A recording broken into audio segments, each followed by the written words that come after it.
Welcome to my channel AKSC. We learn, we grow. Please subscribe to my channel and click the bell icon to get future notification. Don't forget to hit the like button.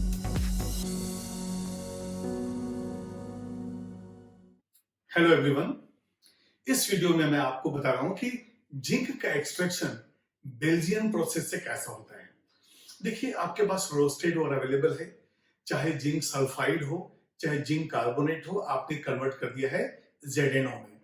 अब इस zinc oxide का हम reduction करेंगे Coke के साथ। अब ये देखिए, जिंक ऑक्साइड को जब हमें रिड्यूस करना है कोक के साथ तो रिटॉर्ट चाहिए, फर्नेस चाहिए।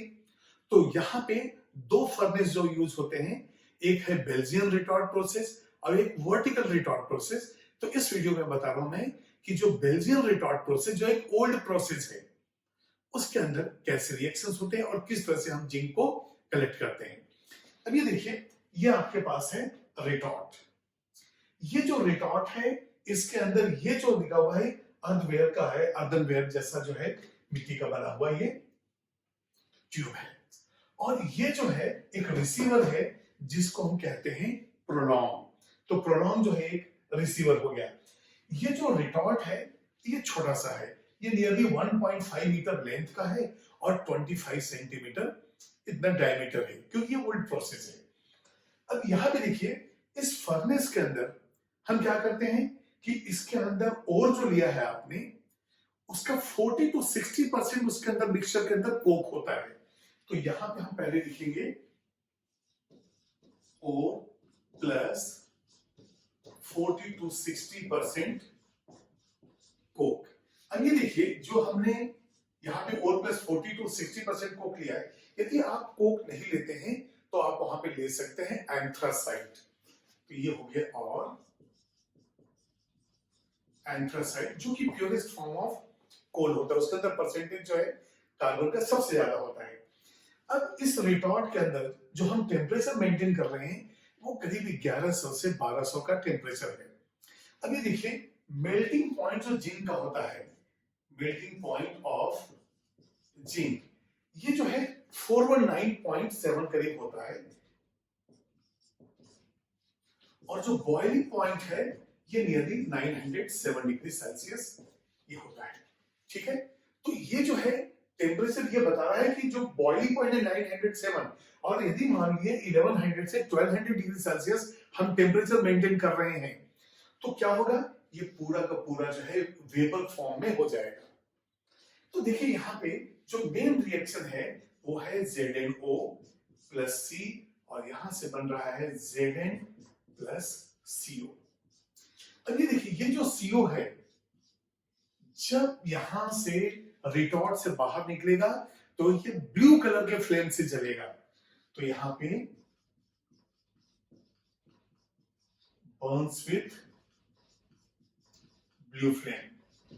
तो देखिए, अभी हमने इसको अटैच नहीं किया है, ये ब्लू कलर के फ्लेम से कार्बन मोनोऑक्साइड आ रहा है। लेकिन देखिए, कार्बन मोनोऑक्साइड के पहले जो है यहां से जो है हाइड्रोकार्बन्स और अदर इंप्योरिटीज जो है निकल जाएंगे। उसके बाद बारी आती है कार्बन मोनोऑक्साइड का, और ये जो कार्बन मोनोऑक्साइड जो है खुद बर्न होगा तो ये ब्लू कलर का फ्लेम देगा।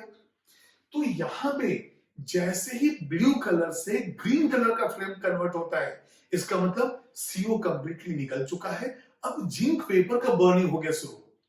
तो जैसे ही ब्लू फ्लेम से ग्रीन फ्लेम हुआ, ये अटैच हो जाता है, और अटैच होने के बाद जब हमने रिसीवर में देखा कि जब ये अटैच होगा, अब देखिए यहाँ पे टेम्परेचर कितना है 1100 से 1200 डिग्री सेल्सियस, और यहाँ जिंक जो है वेपर फॉर्म में आ रहा है।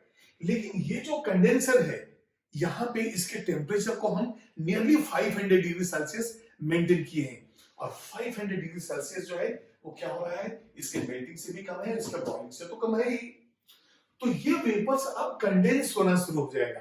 तो कंडेंस होके कुछ तो यहां आ जाएगा, कुछ यहां पे डिपॉजिट हो जाएगा, और ये जो जिंक जो हमें डिपॉजिट हुआ, अब ये देखिए जिंक है और कुछ CO जो है वो CO2 में कन्वर्ट होगा, वो भी जो है जिंक ऑक्साइड को रिड्यूस करेगा CO, और CO2 जब बना तो ये गैसें जब बाहर निकले तो जिंक ऑक्साइड कुछ थोड़ा बहुत जो है वो जिंक के ऊपर डिपॉजिट हो जाता है। तो यहाँ पे जो स्पेल्टम मिलेगा उसका कलर होगा ब्लू। ब्लू का मतलब हो गया zinc coated with zinc oxide. तो ये जो है स्पेल्टर हो गया। और ये जो स्पेल्टर होता है इसके अंदर 2% जो है लेड होता है। याद कीजिए जब हम कॉपर का एक्सट्रैक्शन लिए तो ब्लिस्टर कॉपर होता है और ब्लिस्टर कॉपर में 2% इंप्योरिटी था। यहां भी आप देख रहे हैं इस स्पेल्टर में नियरली 2% जो है लेड का इंप्योरिटी है। ये 97 पॉइंट समथिंग इस तरह से जो प्योर होता है, तो 2% इंप्योरिटी ये हो गया। और प्लस जो है थोड़े बहुत जो है आर्सेनिक, आयरन और ये जो बाकी कैडमियम और जिंक ऑक्साइड तो है ही जिंक के ऊपर। तो ये सारी चीजें इसके ऊपर प्रेजेंट है। तो इस कंडेंसर के अंदर भी जो मिला वो इम्प्योर जिंक है जिसको हम स्पेल्टर कहेंगे। और ये जिंक वेपर्स कंडेंस किए और इस जिंक के ऊपर ZnO का लेयर होने की वजह से ये ब्लू कलर हो गया। तो ये जो है ये मेन रिएक्शन हो गया। अब यहाँ पे ये जो C है ये C+O2 से यहाँ पे हमें मिलता है CO। ये देखिए CO। फिर ये जो CO है ये भी जिंक ऑक्साइड को रिएक्ट कर सकता है और ये C+O2 इससे भी रिएक्ट करके क्या बना देगा ये CO2। तो इस फर्नेस से CO, CO2 सारे चीज बाहर निकल रहे हैं और इस कार्बन मोनोऑक्साइड को निकालना जरूरी है। यदि आपने कार्बन मोनोऑक्साइड को नहीं निकाला तो क्या होगा, जो जिंक वेपर्स वो डाइल्यूट हो जाएगा क्योंकि जिंक वेपर के साथ कार्बन मोनोऑक्साइड भी है। इसलिए हम क्या करते हैं, सबसे पहले CO को जाने देते हैं। ब्लू कलर का फ्लेम जब आ रहा है इसका मतलब कार्बन मोनोऑक्साइड बर्निंग चल रहा है और जैसे ही वो खत्म हुआ, जैसे ग्रीन कलर का मतलब अब जिंक के वेपर्स उसका बर्निंग शुरू हो गया। हम रिसीवर प्रोलॉन्ग को अटैच कर देते हैं। मैंने कहा ना रिसीवर जो इसका नाम प्रोलॉन्ग है। और ये जो है इसके अंदर जब जिंक वेपर्स कंडेंस होंगे तो जो इम्प्योर जिंक मिला वो हो गया स्पेल्टर। फिर बाद में स्पेल्टर का हम रिफाइनिंग करेंगे। तो इस तरह से ये बेल्जियन रिटार्ड प्रोसेस एक ओल्ड प्रोसेस है जिसके अंदर हम स्पेल्टर प्रोड्यूस करते हैं जो कि इम्प्योर जिंक है। Please note down this one. अब बेल्जियन प्रोसेस के बाद कुछ क्वेश्चंस हम लेते हैं जो जिंक से रिलेटेड हैं और हम देखेंगे कि जो हमने अभी वीडियो में देखा उसमें कितना हेल्पफुल है। चलिए पहला क्वेश्चन देखते हैं। Carbon can not be used to reduce, और यहाँ पे देखिए जिंक ऑक्साइड है, ZnO है, SnO2 है, Fe2O3 है और Al2O3 है। जस्ट अभी आपने देखा कि जिंक ऑक्साइड को तो हम कार्बन से रिड्यूस करते हैं। टिन, Fe2O3, Fe ये सारे जो है कार्बन रिडक्शन प्रोसेस हैं। लेकिन Al2O3 याद कीजिए एक्सट्रैक्शन ऑफ एल्यूमिनियम में आपको मैंने बताया है कि जो मेटल हाईली रिएक्टिव हैं उनको हम कार्बन रिडक्शन से नहीं करते हैं बल्कि वहां पे हम लेते हैं इलेक्ट्रोलाइटिक रिडक्शन। तो Al2O3 तो एल्यूमिनियम, मैग्नीशियम, सोडियम ये सब इलेक्ट्रोलाइटिक मेथड से हम प्रोड्यूस करते हैं। तो यहाँ पे कैन नॉट, तो आप इसको अंडरलाइन कीजिए, कैन नॉट बी यूज्ड। तो यहाँ पे Al2O3 आपका आंसर हो गया।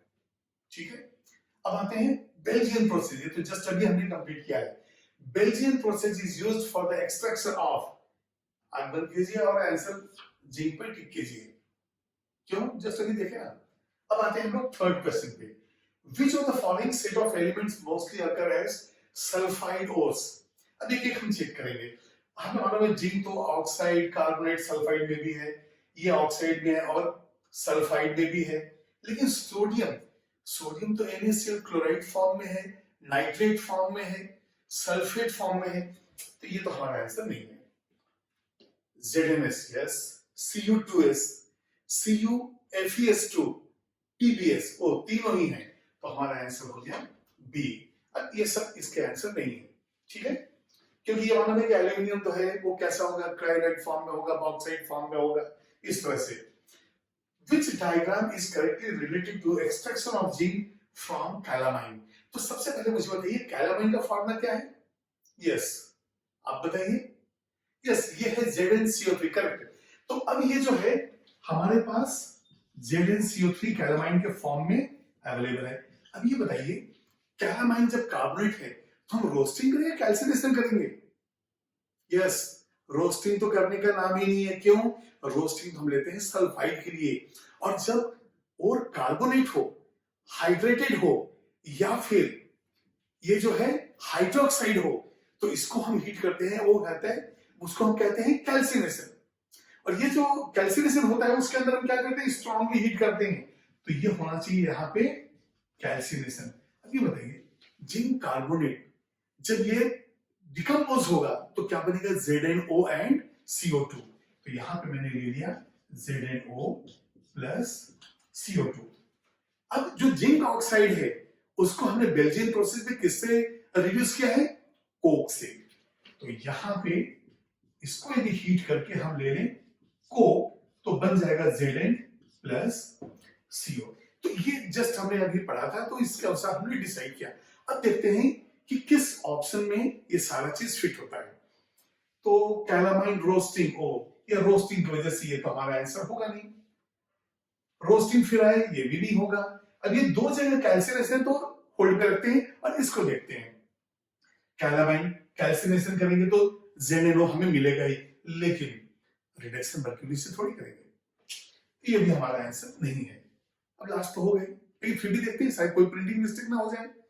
तो यहाँ पे देखिए कैलामाइन से कैल्सिनेशन किया तो कैल्सिनेटेड ओर का मतलब क्या हो गया, अब हमारे पास जिंक ऑक्साइड के फॉर्म में है और उसमें जब हम रिड्यूस करेंगे कोक से तो हमें मिल जाएगा जी।